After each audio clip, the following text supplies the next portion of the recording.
Kalian harus tahu, Avatar The Last Airbender live action Season 2 lagi rame banget dibahas. Bukan cuma karena lanjut ke season baru, tapi karena arah kitanya bakal jauh lebih berat dibanding season 1. Kalau season 1 masih kerasa kayak petualangan keliling dunia, season 2 ini mulai masuk ke fase di mana setiap keputusan punya konsekuensi. Konfliknya nggak lagi sederhana. Dan dunia Avatar mulai kehilangan sisi seru-seru ajanya. Ini karena season 2 bakal ngadaptasi bagian paling kompleks dari animasinya yang berjudul Hook to Art. Di fase ini, perang nggak cuma hadir lewat baku hantam, tapi lewat politik, manipulasi, dan permainan kotor di balik layar. Avatar mulai sadar kalau niat baik nggak selalu cukup buat nyelamatin dunia, dan Aang mau nggak mau harus menerima kenyataan itu. Debut top by Feng jadi salah satu momen paling ditunggu di season dari First Look Netflix. Top diperkenalkan di tengah Art Rumble Arena, visualnya gelap, underground, dan penuh debu, memberikan fight petarung liar yang sesuai dengan julukannya, yaitu The Blind Bandit. Dia diperankan Mia. Cek dan art bendingnya kelihatan berat, menghantam, dan penuh tekanan. Beda dari gaya lembut bender lain, Top memang buta. Tapi justru karena itu dia melihat dunia lewat getaran tanah. Dia nggak baca wajah orang, tapi ngerasain niat mereka. Cara pandangnya jelas bentrok langsung sama Aang, yang terbiasa menghindar dan cari jalan damai. Di teaser sendiri, Aang udah nggak digambarin sebagai bocah ceria yang kebetulan jadi avatar, tapi sebagai seorang yang dipaksa tumbuh oleh keadaan dan mikul tanggung jawab terlalu cepat. Kalau kita lihat dari versi animasi di season 2 inilah, Aang bakal menghadapi ujian terbesarnya, yaitu belajar Artbending.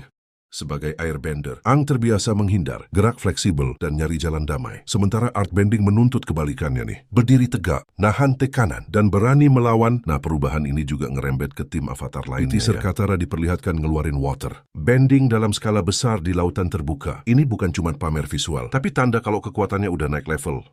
Katara nggak lagi bergantung ke kantong air kecil, tapi udah mampu mengendalikan air dalam jumlah besar. Di sisi lain, Sokka mulai ngerasa terasing di tengah para bender.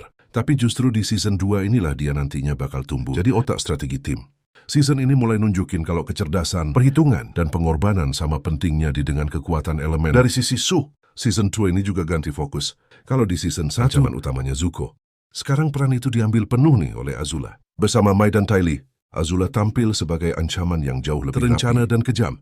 Teaser juga ngasih petunjuk soal kemampuan lightning bending-nya yang bukan sekedar jurus tapi simbol kontrol penuh Azula. Baik secara fisik maupun mental. Petir birunya yang lebih gelap bikin dia kelihatan makin berbahaya. Sementara itu, Zuko dan Iroh justru berada di jalur sebaliknya.